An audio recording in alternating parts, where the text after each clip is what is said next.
Són els alumnes, 120 de l'Escola Municipal del Treball i 33 del Col·legi L'Estel, que aquest curs han participat al projecte Servei Comunitari.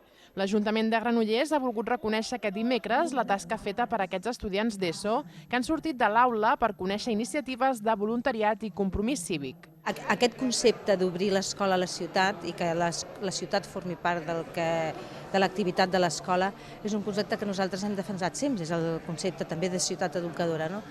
I hem de treballar per aquí i ho hem de fer plegats, hem de fer xarxes no només escolars i educatives, hem de fer xarxes ciutadanes en què tothom hi participi i els joves i les escoles tenen molt a dir i molt a aprendre. El projecte Servei Comunitari s'inclou dins del Pla Educatiu d'Entorn i es va iniciar el curs passat com a prova pilot.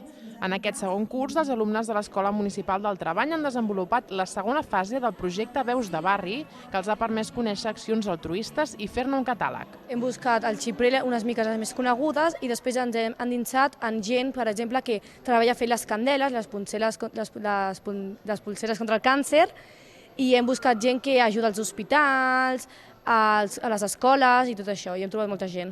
Els alumnes de l'Estel han desenvolupat el projecte Connexió a Padis, col·laborant en els tallers de l'entitat i vinculant la iniciativa al projecte audiovisual de l'escola. Hem anat gravant totes les activitats per fer un vídeo final, que és el que hem presentat, amb editatge, tot el que tenim, que són càmeres, programes per editar, etc.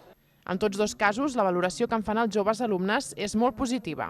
Doncs la veritat que hem après molt, que hi ha molta gent que no tot és el diner, no tot és tenir diners i és més important ajudar la gent que ho necessita. Ha sigut una bona experiència fer tot això amb entitats i tot molt bé. Vens de classe cansada i vens i és com se't treu tot i estàs amb ells i només amb ells i només amb ells. El curs vinent se sumaran al projecte Servei Comunitari l'Institut Celestí Ballera i el Col·legi Jardí i es preveu que en 5 anys tots els centres educatius de secundària de Granollers s'incorporin a la iniciativa.